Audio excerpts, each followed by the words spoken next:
ఉన్నతమైనటువంటి స్థితిలో ఉండాలని చెప్పేసి పోరాటం చేసినటువంటి నాయకుడు వంగవీటి రంగా గారు.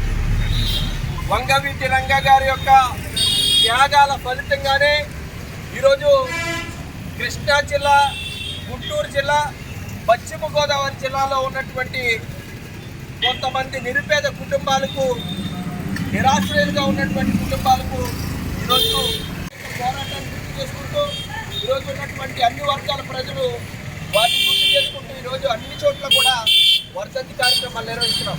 కాబట్టి మిత్రులారా, మీరందరూ కూడా ఇప్పుడు రంగా గారి సేవలు కానీ, రంగా గారు చేసినటువంటి ఆ రోజు చేసినటువంటి కార్యక్రమాలు కానీ గుర్తు చేసుకుంటూ మనకున్నటువంటి సమాజంలో వారి త్యాగాన్ని ఎప్పుడు కూడా ప్రకటన చేయాలని చెప్పేసి కోరుకుంటూ ఈ అవకాశం ఇచ్చినటువంటి మిత్రులు పెద్దలు కుంపట్ల చిన్నారి గారికి, మరి వచ్చినటువంటి మిత్రులందరికీ కూడా వర్ధంతి సందర్భంగా వారి నివాళులర్పిస్తూ ఈ అవకాశం. బడుగు బలహీన వర్గాల ఆశాజ్యోతి మన శ్రీ వంగవీటి మోహన్ రంగా గారి 35వ వర్ధంతి ఈరోజు రాజుల్లో జరుపుకోవడం జరుగుతుంది. ఆయన మహా నాయకుడు. ఆయన పేద ప్రజల కోసం ఎంతోమందికి ఎన్నో సేవా కార్యక్రమాలు చేసి ఏ ఒక్క కులానికి కాకుండా పేదల కోసం పాటుపడి వాళ్ళకి ఇళ్ల స్థలాల కోసం నిరాహార దీక్ష చేస్తుంటే భవిష్యత్తులో పెద్ద నాయకుడు అవ్వబోతున్నాడు, రాజకీయ నాయకుడు, రాజకీయంగా ఎదుగుతున్నాడు, పేదలందరూ బడుగు బలహీన వర్గాలందరికీ చేరువవుతుందనే అభివృద్ధితోటి ఆయన్ని ఇదే రోజున అంతమొందించడం జరిగింది. అయినప్పటికీ ఆయన అంతమొందించారు, కానీ ఈరోజు ప్రతి గ్రామంలో కూడా ఆయన విగ్రహాలు ఉన్నాయి. ఆయన కొలుచుకుంటూ ఆయన ప్రతి సంవత్సరం కూడా వర్ధంతి రోజున, జయంతి రోజున ఆయన స్మరించుకోవడం జరుగుతుంది. వారి ఏదైతే ఆశయాలు ఉన్నాయో ఆశయాలన్నీ కూడా మేమందరం కూడా స్మరించుకుంటూ పాటిస్తూ మేము ముందుకెళ్తామని తెలియజేస్తూ మా మాట ముగిస్తాం. ఈరోజు మరి వంగవీటి మోహన్ రంగా గారి వర్ధంతి రాజుల్లో జరుపుతున్న మరి బాబు సోదరులకి, అలాగే ఇతరులకు చేసిన అందరికీ కూడా నా హృదయపూర్వక ధన్యవాదాలు తెలుపుతూ, మరి వంగవీటి మోహన్ రంగా గారు ఆయన గురించి మాట్లాడి అంత వయసు లేదు, మరి ఆయన గురించి మాట్లాడేంత గొప్పవాళ్ళం కూడా కాదు. అంటే వంగవీటి మోహన్ రంగా గారి గురించి మాట్లాడేంత గొప్ప వ్యక్తులం కూడా కాదు. ఎందుకంటే ఆయన పేదల కోసం, పేదల కోసం ఎప్పుడు తప్పించే వ్యక్తి మరి వంగవీటి మోహన్ రంగా గారు. అటువంటి వ్యక్తిని మరి కొంతమంది శక్తులు మరి ఆయన్ని హతమార్చారు. అంటే చాలా బాధాకరం. ఎందుకంటే ఆయన లాంటి వాడు ఉంటే ఇవాళ పేదరికం నిర్మూలన అనేది జరుగుండును వంగవీటి మోహన్ రంగా గారు ఉంటే. మరి అది దురదృష్టకరం. కానీ మరి వంగవీటి మోహన్ రంగా గారిని ఎప్పుడూ కూడా మేమందరం కూడా మా గుండెలో పెట్టుకుని ఎప్పుడు శిశుమయంగా ఆయన్ని ఎప్పుడు కూడా మేము తలుచుకుంటున్నాం. మరి వంగవీటి మోహన్ రంగా లాంటి వ్యక్తి మరి మాకు లేకపోవడం చాలా బాధాకరం. అంతేకాకుండా మరి ఏదైనా సరే రంగా గారిని ఎదర పెట్టుకుని ఆయన స్ఫూర్తితోటి మేమందరం కూడా ఎదరికెళ్తామని చెప్తూ సెలవు తీసుకుంటాం.